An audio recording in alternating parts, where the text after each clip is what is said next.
Let's hit it.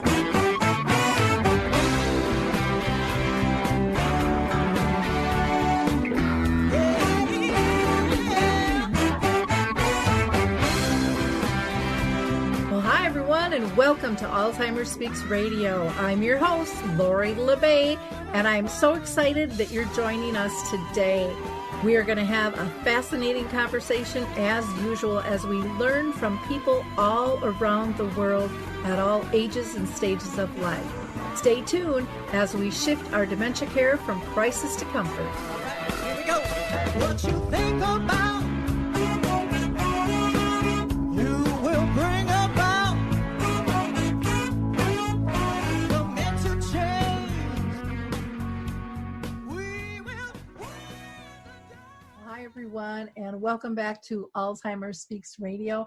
I'm your host, Lori La Bey, and if you enjoyed our opening music, it's called Clarion Call by the Mark Arneson Band, featuring My Adore, and you can download that on any of your favorite music platforms. Now, before I get going here, I want to just thank you as our listeners for all your likes, your clicks, your shares. Your loyalty has been spectacular, and it's really helped us push out basically the world's information and conversations at all different levels that we have here on Alzheimer Speaks Radio.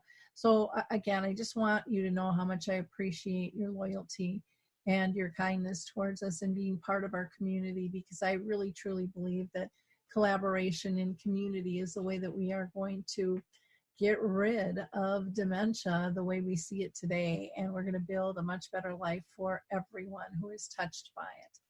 I also want to give a shout out to Music First and Choral Faith. They are offering a COVID special right now where it's free and you can download Music First and Choral Health.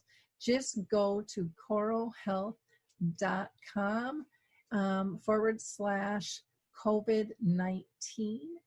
And we'll be talking actually with the Memory Cafe Directory founder. So let's get to our panelists. I'm going to have each of them introduce themselves. Well, I'm excited to have our guests introduce themselves to you today. I just think they can do a much better job than I can. So, Lisa, if you wouldn't mind introducing yourself, saying your full name and your company, and just give us a little taste of what you do, and then we'll dive a little bit deeper later. Okay, my name's Lisa Tyburski. I'm the Chief Marketing Officer at the George G. Glenner Alzheimer's Family Centers in San Diego. We run 3 specialized adult day centers specifically for people with Alzheimer's and other forms of dementia. We run support groups, memory cafes, professional education program, and a brand new telehealth virtual dementia care program that I'll tell you a little bit about later. Wonderful, thank you. And Maria, how about you? My name's Maria O'Reilly. I'm an academic. I work in Bundaberg in Australia, and I've worked clinically and in the research field with dementia for many years. And at the moment, I have an interest in people with dementia in the community, but I've also worked in residential care. Wonderful, thank you. And Dave, how about you? My name is Dave Wiedrich, and I operate the Memory Cafe Directory, which is a global directory of memory cafes around the world. Dave, since I have you live with us, why don't you go ahead and talk about how you've had to adjust, if at all, with the Memory Cafe Directory and what you're hearing from the general public? Yeah, there's been quite a bit of change on Memory Cafe Directory. Pre-COVID, we had been growing dramatically. There's about 900 listings in now 5 countries, if you count a fresh Brazilian one in the virtual side. But what's happened is people are basically not meeting in person, and everything just ground to a halt. When I noticed that was really the case, what value are memory cafes if you can't attend? There was starting to be some movement toward putting those online. The Zoom platform is certainly the most popular. It's the easiest to use and really good quality. So I created a section on the directory called Cafe Connect. And what that is a listing of the virtual memory cafes. If you think about the differences between a traditional memory cafe, it's It's geography based. It takes place in a state, in a city. And so that's how the memorycafedirectory.com is organized.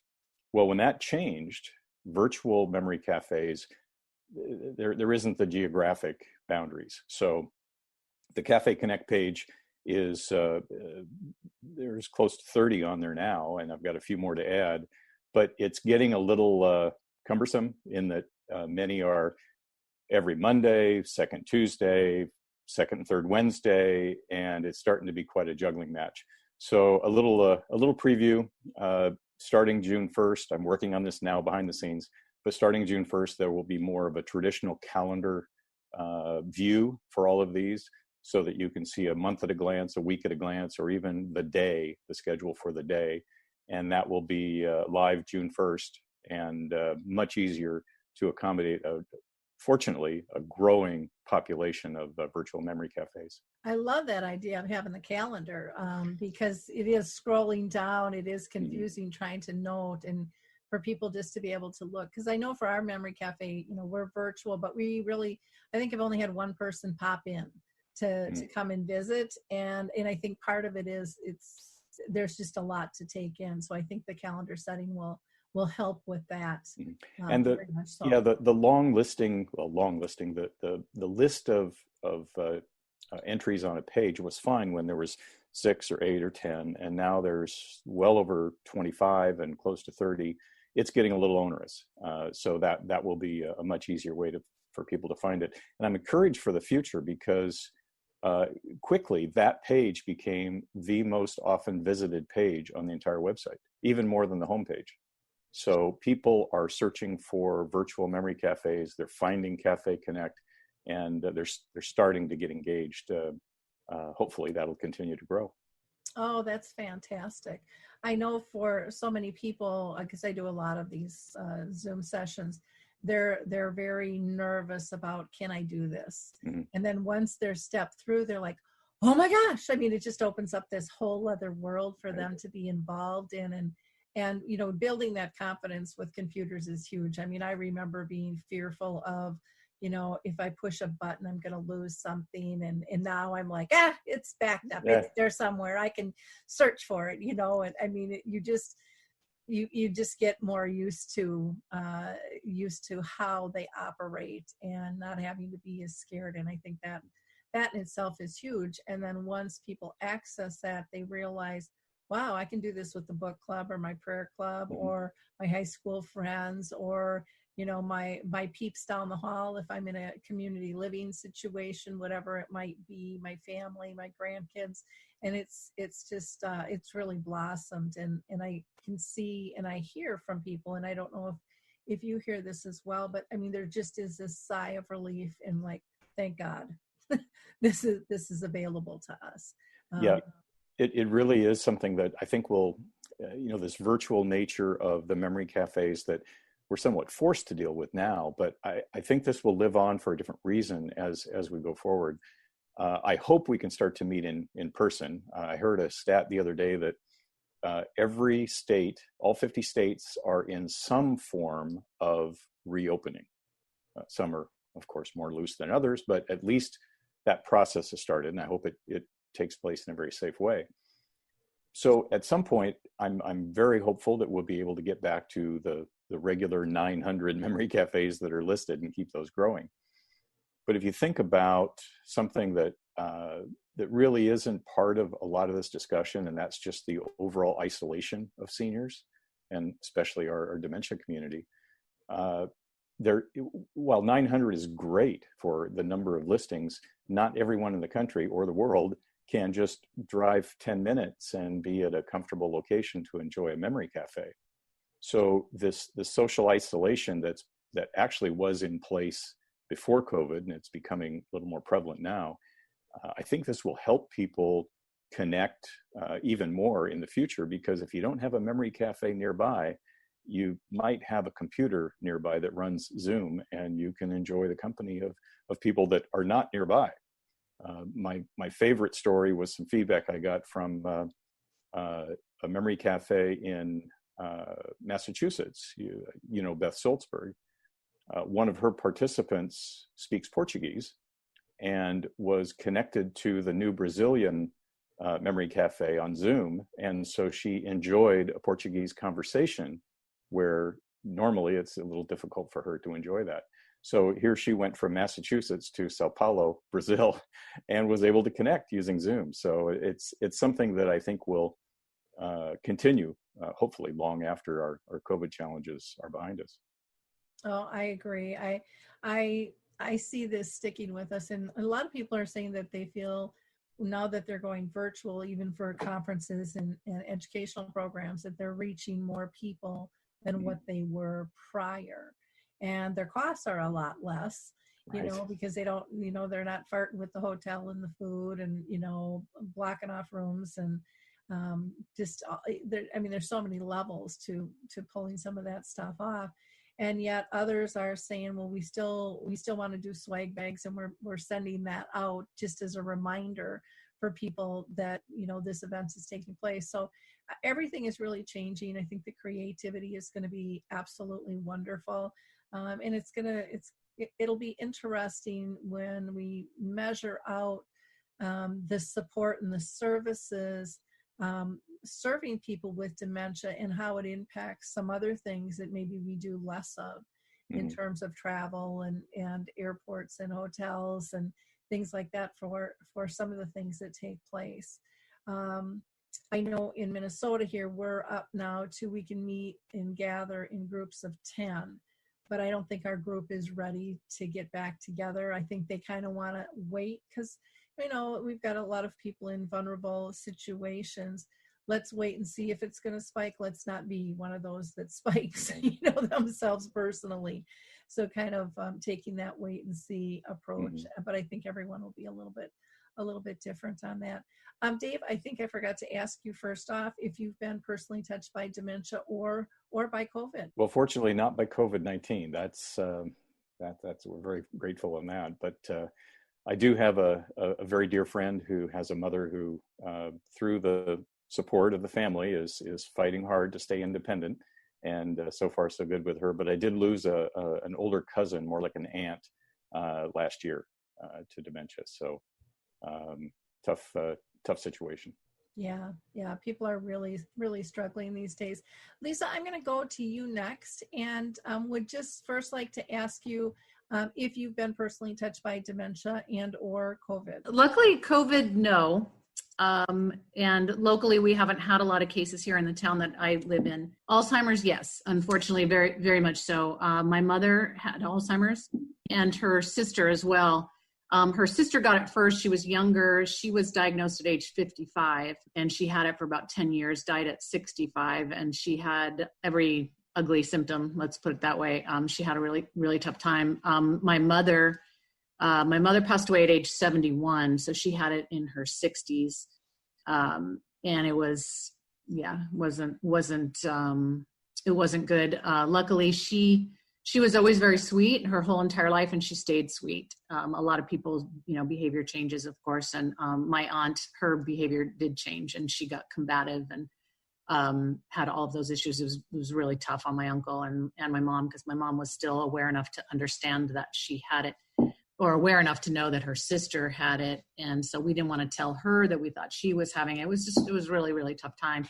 And that's actually why I work at the GLENNERCARE centers. I was a stay-at-home mom at the time when my mom had Alzheimer's. And when I wanted to go back to work when the kids got older, I thought I want to do something in this field. I didn't really know what. I just wanted to, whether it be volunteer or a paid job, whatever, I just wanted to get into the space because I just saw how hard it was. We didn't know that before.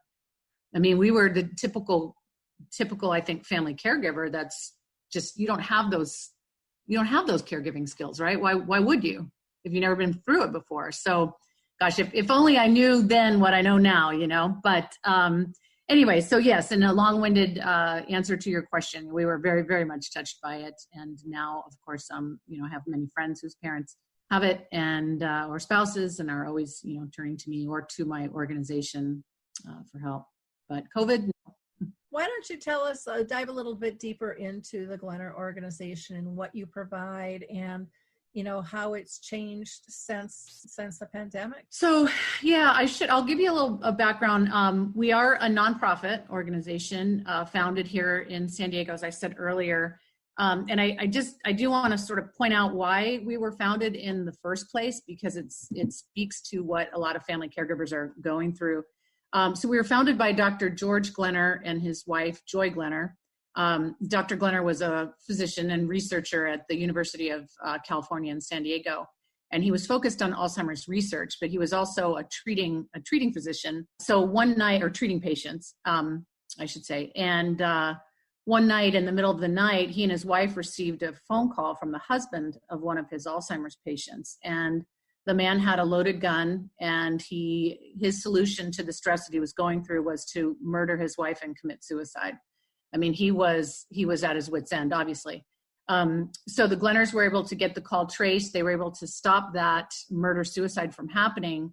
But the next day they said, we've got to do something for these families now. We've got to, focus on research, of course, it's vital, but these caregivers are struggling right now. So they opened up our very first center. It's a little cottage. We still have it today. It's just in a little house kind of just outside of downtown San Diego. It's only licensed for 24 people. And since then, that was in 1982. And since then, we've grown to 3 centers.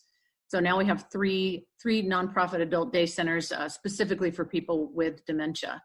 And about 2 years ago, we created a new center we call it Town Square. It's the same. It's an adult day center for people with dementia, but it focuses all on reminiscence therapy. So we rented out a big warehouse building in Chula Vista, California, and we built out the inside to replicate or resemble, I should say, a small 1950s town. And the whole idea with that is to facilitate reminiscing. So you come in, there's a 1950s diner with turquoise booths. There's an old-fashioned pub and a barber shop. And so all the activities take place in all of these storefronts, as we call them. They're really activity rooms. But it's a lot of fun. It's a lot of fun. We play old music and have, entertainers come in, play old songs, old games. We have old checkers and puzzles, and just, it's great. Pictures of the presidents from the time, on the wall. So it's a lot of fun. So that's actually the future of the Glenner Center as far as our daycare centers. We want to replace our other 2 with Town Square similar day centers. We also franchised it. We partnered with a for-profit agency that's franchising the concept across the country. So you'll soon see other Town Square day centers pop up all over the country. So we also, in addition to our day centers, which is our core business, we do caregiver support groups for specifically for caregivers of loved ones with dementia. We do have memory cafes. Actually, we run a few memory cafes here. We've got a professional education program, so for professional caregivers of people with dementia. And then our newest program is a telehealth virtual remote, whatever buzzword you want to use. It's a remote dementia care program. We're calling it GLENNERCARE. And ironically, we started working on this about a year ago because we had so many families asking us for help and assistance outside of our operating hours. And they need resources. They need advice. They need somebody to call. So we started developing the program a year ago for a spring 2020 launch, having absolutely no idea that we would be in a situation where telehealth was going to be the new thing. So we just released it in April. And again, it's a remote dementia care service where people enroll. It's not a hotline. You enroll, you become a member. We get to know you, your situation, your background, your how your disease is progressing. And then anything happens at home. You can't get your loved one in the shower. You need help with toileting. They're wanting to leave. Any behaviors, they just call in. Can call in as many times as they need for advice, recommendations, support. If we need to get their doctor on the phone, we can do that. We can do a video call with their physician. And the whole idea is really to help people with the day-to-day in and out things that just happen all the time when they're at home. And things that you don't normally go to the doctor for, right? If you can't get someone in the shower, you're not necessarily going to go to the doctor for that, right? But you still need help. And if there is a situation that you might go to the doctor or emergency room or urgent care or hospital, especially now, people are trying to avoid that. So we're trying to help them with the day-to-day challenges that they have and avoid hospitalizations. And then the other component that's really key is we have them take their blood pressure every day. They enter their blood pressure and we can flag a crisis before it happens. So we'll monitor, we'll know their normal baseline blood pressure, but we can see if there's a dip or a spike and we can say, hey, we might want to get your doctor on the phone, something's going on here. So that's kind of it in a nutshell. We have been significantly affected by COVID with our day centers. We are an essential service as an adult day healthcare center, and we stayed open for as long as we thought was reasonable. But in the beginning of April, we decided to suspend services at all of our centers.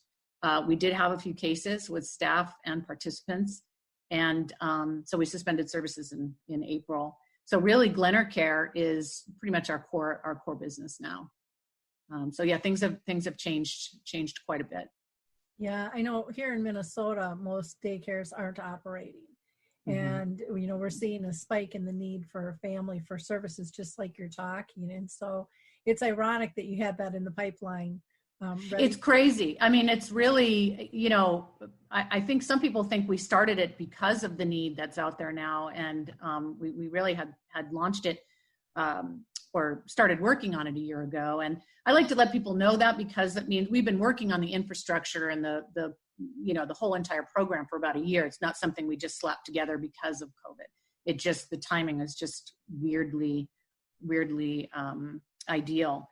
But yeah, our people that were attending our day centers, now they're finding themselves, they're home 24/7 having to do all of the caregiving. They don't have that respite.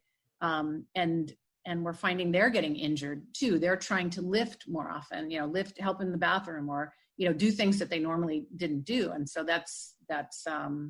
it's really been tough on our caregivers, really tough on our. Now with this GLENNERCARE, you said that's a membership. Do you have to be in San Diego, or can anybody join in on that? Because it sounds like can be kind of a coaching and support and resource, a little bit of everything. Yeah, no, it's nationwide. It's anywhere really.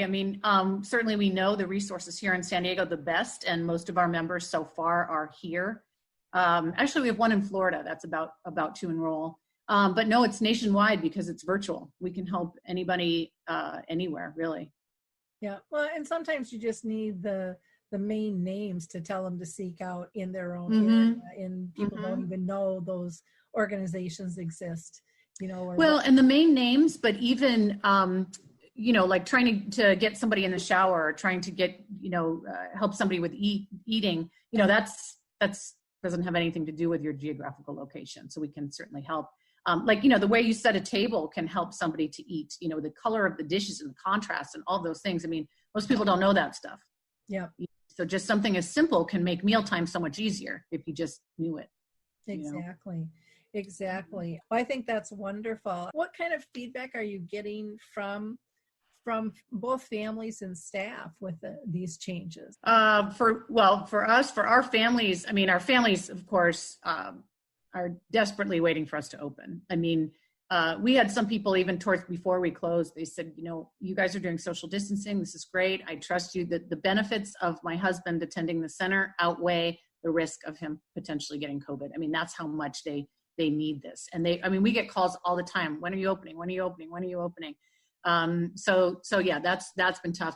We're offering GLENNERCARE for free to all of our families right now. I should back up. It is covered by Medicare Part B, which is awesome. For those people that are not enrolled in Medicare Part B, we're picking up the cost for our enrolled families right now as a show of support while we have suspended services. But yeah, our families can't wait for us to open back up.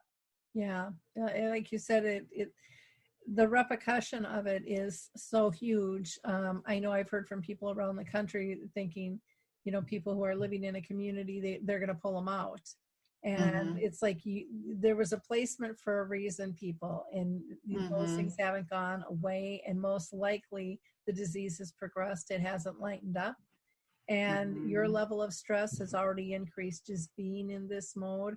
And people say, well, I'll just hire someone. I'm like, well, good luck with that. 'Cause everybody's having a tough time hiring people right now too. So it's just a very interesting time. And not that I think people just have to look at big picture and be realistic, because there would be nothing worse than pulling somebody out of a community and at home. And then if something did happen, I think most people would have a really hard time not feeling guilty over that situation. And just even analyzing, okay, how am I going to get groceries? Now, do I have to bring them with me? Am I, what's the situation on all these things? And there's just so many details. But I do think that society at large is getting a little eye-opening in terms of what services are really doing for people, and what a difference they're making in not only their physical lives, but mental health wise as well. The other thing is, when we do open up, and just from a business perspective, we're trying to figure out how to do that safely, right? So now as an organization, we need to put some funding into plexiglass at the receptionist. We're going to be taking people's temperatures, the markings on the floor, all of those things now that we have to do. And we've decided that when we do resume services, we're likely going to only open up at 25% capacity to maintain social distancing. Now at our town square center, that's a lot bigger. That means a bigger number. But for example, the first center I told you about, that's only licensed for 24 people. I mean, that means we can only have like seven people. So from a business perspective, and as a, smaller nonprofit, I mean, that puts us really in a tough spot, as an organization, but we want to do it safely, of course, for everybody. But that's been an issue. And then we're trying to decide, do we have people sign a COVID waiver when they come back? I mean, maybe a lot of organizations are going to be doing that. I don't know. But yeah, we've really had to switch mindset here. Yeah, it's another liability, and the last thing you want is a lawsuit on top of all of this when you're doing the best you can do. If you open up at 25%, are you looking at the same people every day, or are you looking at rotating those numbers too? Because I can see families going, what about me? And because not everybody goes every day. But then there's that safety of, okay, now we have more things going on within a physical structure, and that makes a difference too. Well, and that's another thing. That's a good point. We're trying to figure out scheduling, right? Because we do have some people that come 5 days a week, especially the people that come through PACE. We're contracted with a couple PACE programs here. They're all-inclusive programs for the elderly. We're an alternative care site for them. And so we have a lot of people that come every day. And you're right, it's not fair to someone who wants to come, like, what about my one day? I can't come my one day or my 2 days now, or how's it going to work? So maybe the 5 day a week people have to go down to 2 days so that we can be fair and at least give everybody a little bit of a break. That's going to be quite a scheduling challenge for that, to be fair. And, I'm sure people are going to be maybe mad that they can't get a spot. I don't know. That's all the stuff we're trying to figure out. And then we'll slowly, maybe once every 2-3 weeks, a month, I don't know, maybe go up to 35% capacity, 45% capacity. We're just going to have to monitor it like crazy and see how it goes, Any possibility of doing anything virtual with the group, or is there progressive level that's just not going to work? I'm just thinking with reminiscing and things like that.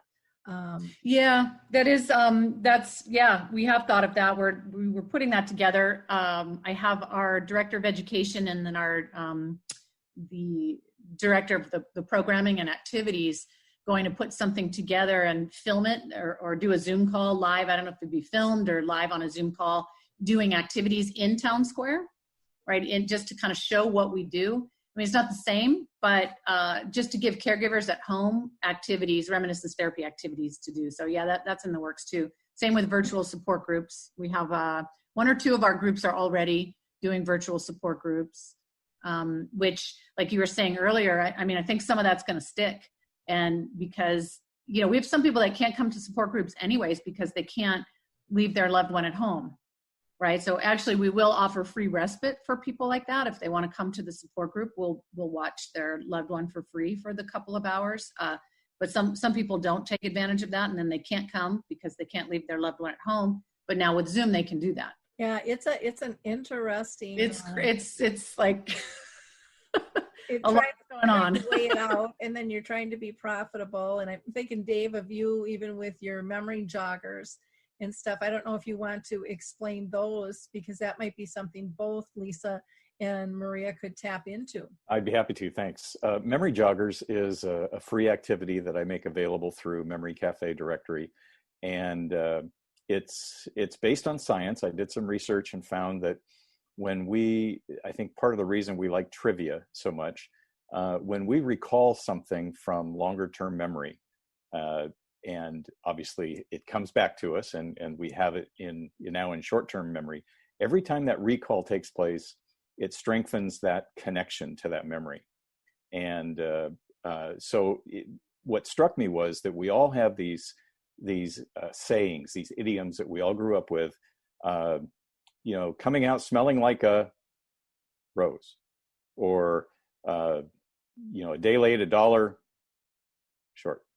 So what I did was start to put these together in just 20 at a time in a PDF, and I think I'm up to 13 volumes now. So there's 240 or 60 or whatever the number is.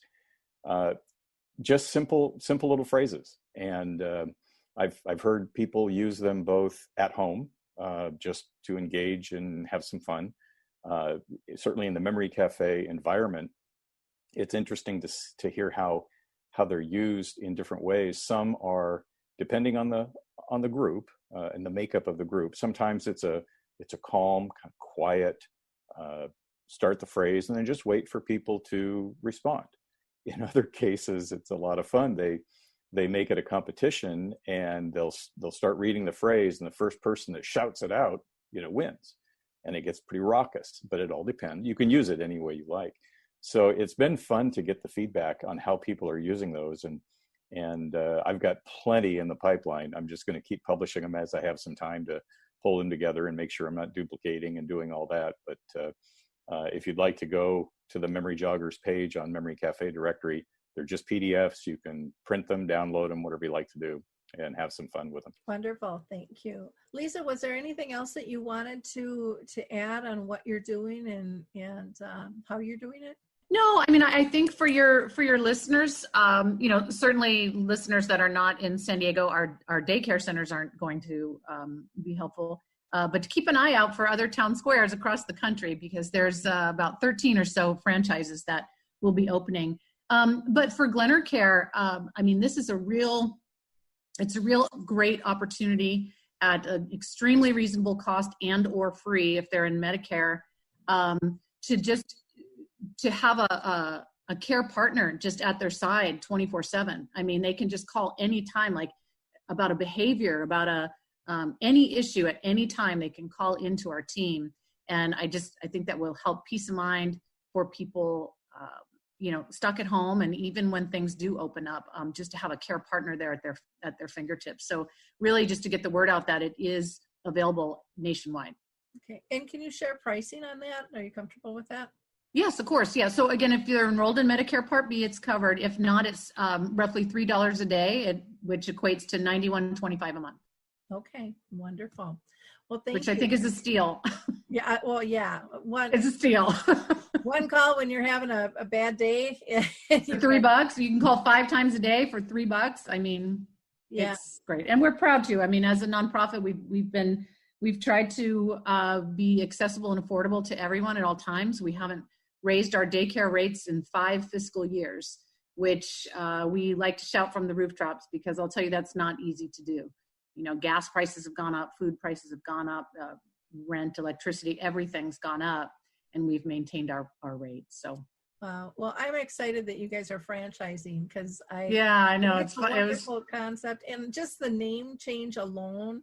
That it's Town Square First versus the Adult Day Center. Yeah, I think there's just so much pushback from people, in terms of, I'm not a baby, perceiving it at that level? Yeah, we don't present it to, especially when we give tours or talk to, especially in front of the person that does have the cognitive impairment, we never refer to it as a daycare. We usually just call it a senior center, activity center. Some family members will say to their spouse, oh, it's an activity place, you can go kind of, they do activities that help with your memory. That seems to go over pretty well. We don't usually call it a daycare. It is, but that's not how we present it to others. But yeah, Town Square takes that all out of the equation. Well, yeah, and it gives them, the way you've set up the rooms, all these different places they can go to. I know there was one in Canada, and they called theirs a health club, and or fitness center type thing, and so. And they're much smaller than what you are, but they set up the designated rooms, and it just had a different feel to it and look as well with that. So yeah, it's really fun. I mean, honestly, we have just such great performers come in, and we see our participants. We call them participants, not patients. We see them just dancing and laughing, and even if they don't recall exactly what they did when they were there. They leave having had a good day. They leave tired, a good tired. They sleep better. It helps to reduce stress, agitation, promote better sleep. I mean, it's just basically we're trying to bring a little bit of joy into an otherwise really difficult situation. Wonderful. Well, thank you. Maria, I'm going to go to you next. And if you can let us know if you have been personally touched in your circle of friends or family by dementia or COVID-19. COVID-19, thankfully, no. And dementia, I've worked with dementia for many years, but just in recent years, I had an aunt who developed vascular dementia as a long-term consequence of having had an aneurysm when she was younger. So she had that through her 60s and passed away in her early 70s. But other than that, fortunately, also in my own personal circle, I haven't had to deal with dementia. It's more been my own clinical interest that's brought me here. Okay, great. Well, lucky you that you haven't been touched by either. So that's good. In a big scale. Why don't you tell us how it's affected your university work and what you're seeing in the community at large in Australia? Yep, sure. I just wanted to firstly say, Lisa and David, you're both doing such great things, such exciting things. I'm going to be looking you both up online once we get off here. I really love the sort of work that you're doing, and it really, I think one of the things that's happened with this whole COVID-19 pandemic is it's really thrown so many things into stark relief, so we're sort of both seeing the level of isolation that people have been moved into, but have come from, that were already isolated, and we're having to come up with all these creative solutions to try to manage that. So I think on the one hand, we're seeing people in more desperate situations because they are socially isolated. They're not able to access their usual supports, and also, all of the negative effects of not being able to have contact with people. But we're also seeing so many services coming up with creative ways to overcome that I think are going to carry through to, onward into the future. Our national peak body just has started for Dementia Australia has started a social media campaign called, I've got to get it right, Isolation But Not Isolated, and they're encouraging people to post about their own, creative solutions to overcoming isolation, and sort of spread that kind of good news and creativity to in order to help others to, reach out to people with dementia in their lives, or, either personally or that they work with, which I think is a really, a really sort of positive way forward. In terms of how COVID-19, it's majorly affected my university work. I'm a lecturer in occupational therapy, and we, like universities worldwide, with very little notice, had to suddenly start delivering all of our courses online. And that's been interesting because even my young people, my students who are used to the online world, I can see now there's after several weeks, a couple of months of doing it, they're all starting to unravel with the social isolation of it, and not being able to come into campus and have physical contact with people is starting to wear on them.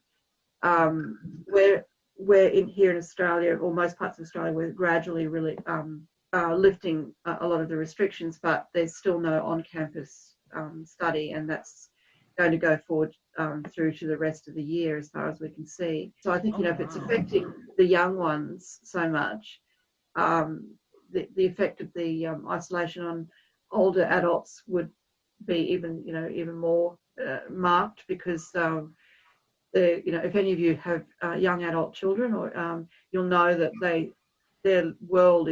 a lot of their world is online. They're used to online living.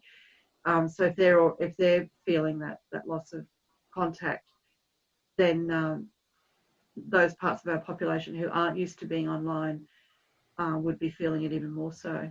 And as Laurie would know, my research work and one of my interests over the last few years has been in the area of travel for people with dementia. I've been working on some projects trying to facilitate access to travel.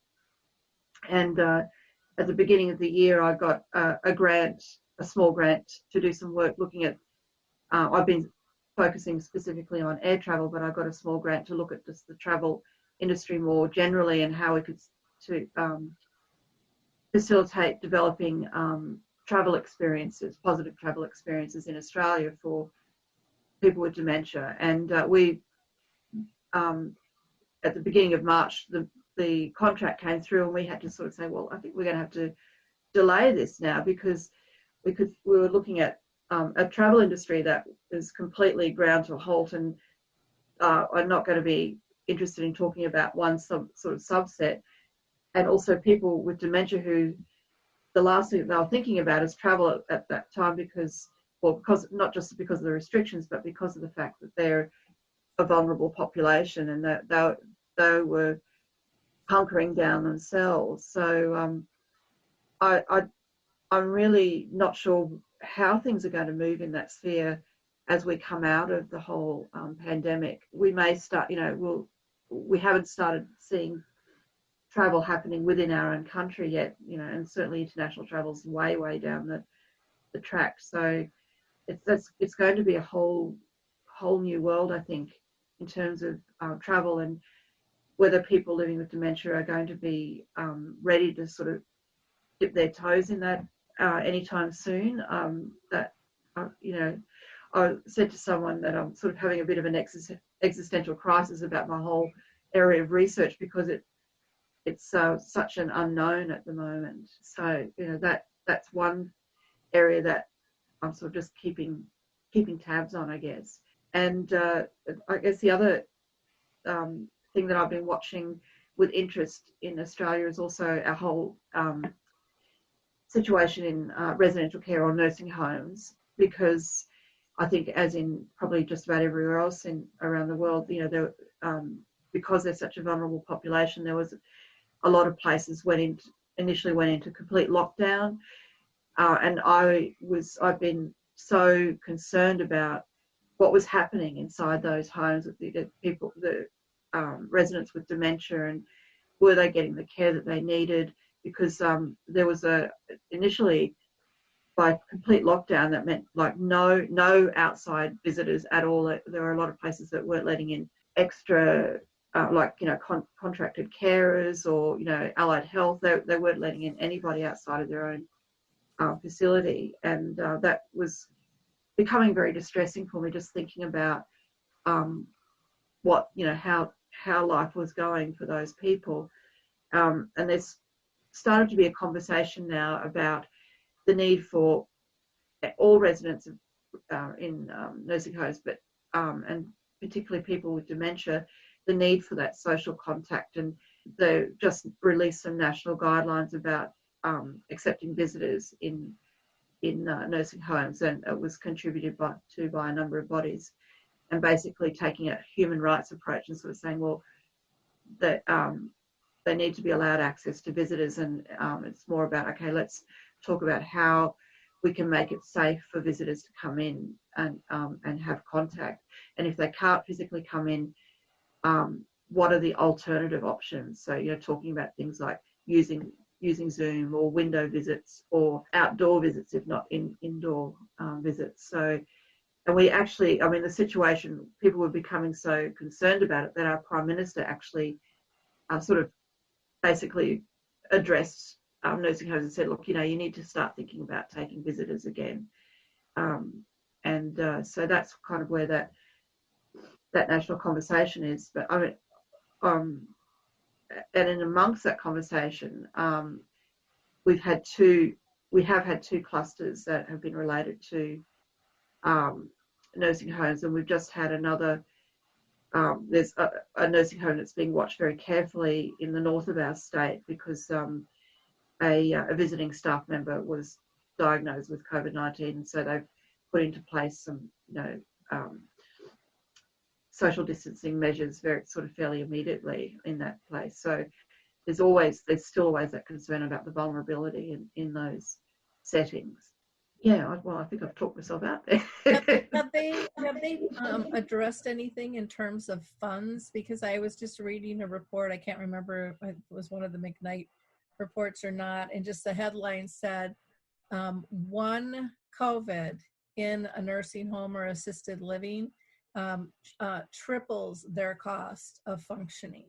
And it's like, they're all hanging on by a shoestring as it is, and then to think of these costs being tripled without something in play. And that seems to be one of the push and pulls here in the States is, they're still fighting to get the PPE, and then they're fighting to get staff, and, on top of that.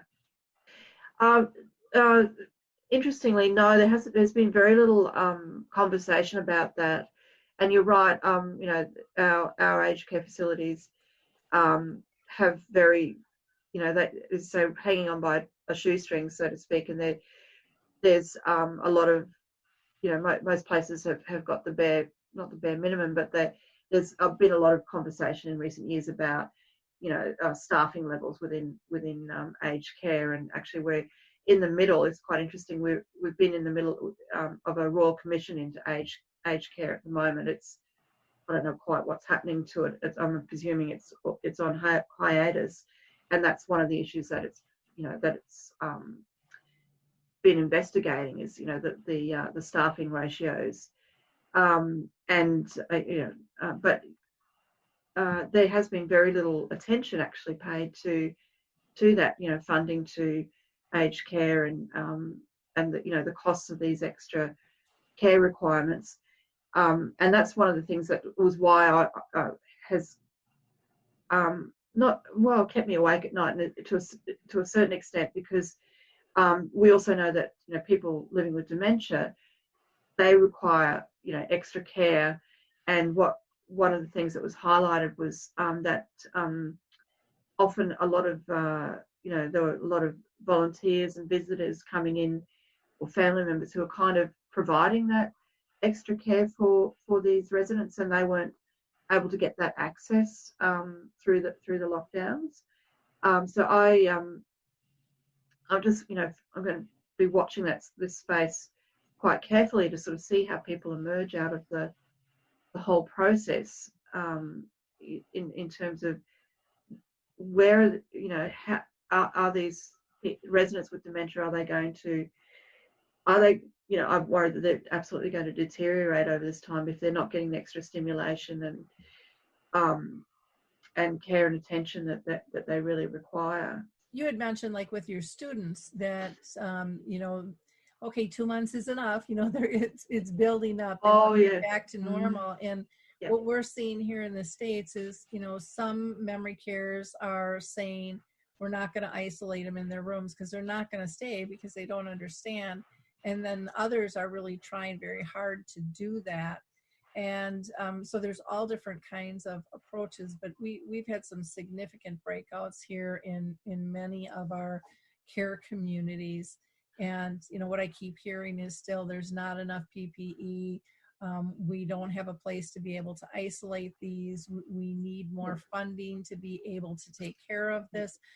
Lisa, what have you heard? Because you're in the thick of things in terms of, you know, administration and trying to juggle the balls and figure all this stuff out too here in the U.S. I was just going to chime in actually on the wearing of masks. That's one of the other things, if this is what you're asking, you know, that's one of the other considerations that we have to make is, can our participants that come, of those 25%, can they keep a mask on, right? Staff can, obviously, but first of all, that can be kind of scary if the person doesn't understand why everyone's walking around with masks in front of them. That's number one. But it's simple to have administratively, it's simple to have our staff wear the masks, of course, but to have participants with dementia wear a mask for 8 hours, we're going to try. We're going to require that. That's on the table. But I don't know how it's going to go. I don't know how it's going to go. Well, and yes, they have to eat and drink and stuff. They have to eat and drink, so it'll be off and on, off and on. Yeah, I mean, it's crazy. We're going to have to figure that out. We're going to be as safe as we possibly can be. We're going to try to require that. How that plays out, we just can't be sure. You know, if they take it off and they won't put it back on, do we need to ask them to leave? Probably. I mean, that's just... It's really hard. I've heard some people say that they would prefer the screens, the clear screens, because again, people with dementia rely on facial expressions and nonverbals.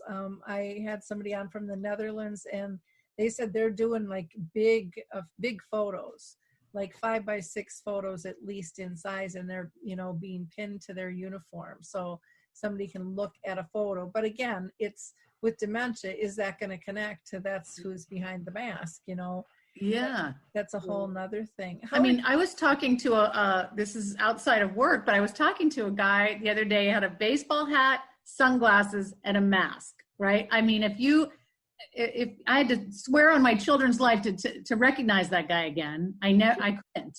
I mean, he was completely covered up. So, you know, I mean, not that our staff's going to have sunglasses or a baseball hat, but you get my point. I mean, you cover this up, and you're right, all that facial expression and smiling and, you know, the expression of it's okay, come on, you know, it's gone. So this is an interesting time. So yeah. Well, and people without dementia are struggling, and, you know, like I've had friends go, I don't like keeping it on, you know, or they're in the store and they're smiling towards somebody, and then they're like, oh, they don't know I'm smiling. How would they know? I know. You know. And so then they've decided they have to, you know, give them a thumbs up or, and, you know, add something to. And then it fogs up your glasses. So if you're a person also with dementia and glasses and it's fogging your glasses, that's going to be distressing. So, I mean, we're going to do the absolute best that we possibly can to keep everybody safe, but it will be very interesting to see how this goes. I can imagine that other daycare centers around here are going to have to do the same thing. I mean, so. It's almost like you need an extension to push your glasses out a little bit. Put them out, I know. Have you seen the masks? Have you seen the masks that actually look like your own face? Have you seen those? I haven't seen those. I've seen fake smiles and different things. Yeah, there's the fake stuff, but ones that actually look like you. That's a picture of you, your mouth on a mask. Oh, I haven't seen those. I mean, it's bizarre, but everything is bizarre right now, so I don't know. Yeah. Crabby me or happy me? Yeah, I mean, I don't, yeah. Maria, what are you seeing over there regarding masks? Well, that's an interesting question because we haven't gone to the universal wearing of masks here. So when we go out in public, we're not required to wear masks, and it's mostly in clinical situations where there's that sort of higher risk, and it's mostly obviously if someone is infectious and they're around other people. But it's mostly within, the healthcare professionals who are treating and working with within the healthcare environment that are using and requiring masks. Some people do choose to wear masks when they're out in public, so there are some people who do wear them. So I haven't personally experienced wearing a mask yet, and I'm hoping I don't have to. But so we've had a slightly different, I guess, public health approach to it. But having said that, we're a much less populous country. Our population density is much lower, even in our major cities. So it's a little bit easier, and with the lockdowns, there's hardly anybody about, so it's a little bit easier to maintain the social distancing. But what I was also going to add in about the whole conversation about masks, if even just anyone older who's hard of hearing is going to really struggle. So if you're hard of hearing and you've got dementia, and then if you've got the foggy glasses, then that's a multitude of sensory input that's not coming in, that's going to make the whole situation quite tricky, I would imagine. And another issue that I thought of in terms of that one of the issues that's been of concern in the nursing homes as well as the whole PPE issue is, and I'm sure it's a similar problem in nursing homes everywhere, is that a lot of the staff are casual workers. So if they don't come into work, they don't get paid, and they're low paid anyway. And so what has been a big issue, is that people have been going to work with symptoms and then later discovered to have COVID-19, and that's what started the few clusters that we've had within nursing homes has been for that exact reason. Yeah, it's just a push and shove battle back and forth, this push and pull. And we keep learning more things about different types of symptoms and things too, which makes it much, much more complicated. Well, I want to respect everybody's time here. I think this has been a really interesting conversation. So I'm just going to go to each one of you and ask if you have anything else that you'd like to add. Dave, I'm going to go ahead and start with you. Thanks, Lori. I'll touch back on something that we talked about earlier, and that is the nature of virtual connections as we go forward. We had some discussion about many people are just not familiar with the technology, and that's fair. But if you think about a longer time horizon, maybe decades, younger people who grew up with technology, some call them digital natives, they will become more familiar with this technology. It seems like every year, us oldsters are getting more familiar with it too. So I think the virtualization of the connections will hopefully get better over time, although it's a difficult situation right now. Okay, great. And then for people to get a hold of you, contact information would you like them to have, Dave? Simple memorycafedirectory.com is the website. Info, like information, info@memorycafedirectory.com is the email. And I've out there on Facebook, Twitter, and Instagram. So feel free to reach out any way you like. Wonderful. And then again, for those of you interested in the memory cafes, there are some that are virtual. You go to the Cafe Connect area on the Memory Cafe Directory site, and you can attend those no matter where you live in the world, which is wonderful. Please do. And if you operate a memory cafe, and certainly if it's a virtual one, submit it. I would love to get it loaded up. There's no charge to use the directory. And shameless plug, watch June 1st for the new calendar format on Cafe Connect. It'll be a lot easier to use. Wonderful. Thank you. And Lisa, anything else that you would like to add? Also, sort of follow on the footsteps of Dave here. I mean, seeking out virtual help. I mean, thank goodness we have it, right? Thank goodness we have it. So if daycare centers are closed or in-person support groups, seek out the virtual support. That's what I would say to caregivers, because it is out there, and don't be intimidated by it, because you're right. I mean, young people can do this in their sleep, but one thing that has happened that I've noticed is a lot of our families at first, they're like, oh, I'm not taking blood pressure. I'm not entering it into a smartphone. I don't even have a smartphone, you know. But now, I mean, we walk them through it and now they're great with it. So that's kind of a silver lining. But for me, you know, for my shameless plug would be, you know, if you do need help at home and you're caring for someone with dementia, please, you know, give us a call to learn more about GLENNERCARE. It's covered by Medicare Part B. If you aren't enrolled in Medicare Part B, it's very, very reasonably priced, and you can have just help, peace of mind, support at your fingertips, even though other things in public are closed. It's there for you, and it's operating right now. So email would be glennercare@glenner.org, and Glenner has two N's in it.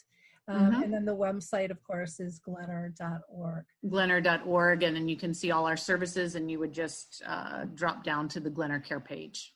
Wonderful. Thank you so much for joining us. Thank you. Appreciate your time. And Maria, how about you? Anything else that you want to add to the conversation?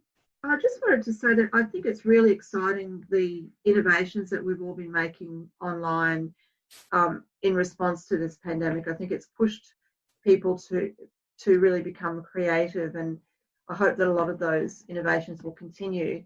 But I'd also really hope that we don't lose sight of the importance of face-to-face contact and human touch in amongst all of that we don't give up on the importance of those areas for any age, because I don't want my students to have to stay online, that's for sure, and I don't want older people and people living with dementia to lose that essential part of their lives. I think that's a great point. I mean, even I have a granddaughter who's 5, and she's not going to her preschool right now. And her mom's kind of going back and forth of, because they're paying to hold her spot, but they're not sending her because she happens to have asthma really bad. And she's like, she really wants to go back. She wants to graduate with her class. And, we've had these deep conversations on, can they do a Zoom? But I don't think they really want to do a Zoom, because then maybe more people might pull out and stuff. But it's, she misses her little friends. So everybody at every age, this is affecting. And then we have to figure out different ways, to make that, to still meet that need. And, like you said, there are a lot of creative things that are happening out there that are really very, very cool. And I think they're just going to keep coming. And all these virtual and social distancing things are great. But I have heard from so many people, I just want to hug a friend, or I want to hold somebody's hand, or I just want to sit next to them and just kind of be able to breathe in and go, we're back to normal, have some sense of normality and feel safe and in control. And it's thrown us all for a loop. But I think through tough times, good things do come, and we will find them. And I think it's really pushing that envelope of creativity to the forefront as well, which I think is so badly needed, that we don't all get kind of stuck in the mud doing the same things the same way as we've always done, because everything can always be improved. So Maria, are you comfortable giving email address? Yes, certainly. I realised that when I introduced myself, I didn't let everyone know where I actually work, which is at CQ University in Australia. And so my email address is m.o'reilly, OREILLY, at cqu.edu.au. Wonderful. Well, thank you all for your time and your commitment to improving the lives of people dealing with dementia, those that serve, those that are diagnosed, and those that are supporting.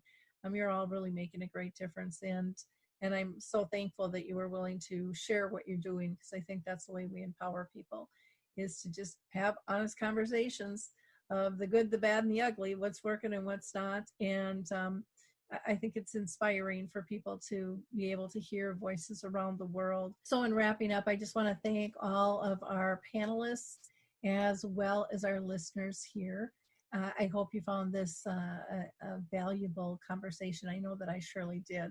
And please feel free to like, click, and share. And if you have any questions, you can go to alzheimerspeaks.com. Stay safe, stay healthy, and we'll talk soon. Bye now. Hi, everyone. This is Meredith from the Senior Fitness with Meredith podcast, where I discuss all things for seniors, from fitness, your health and wellness journeys, how to be all over strong and beyond. I also have my mini podcast called Motivation with Meredith. It's a great, quick motivational pick-me-up for your days. Join me, listen now, search for Senior Fitness with Meredith on your favorite podcast platform.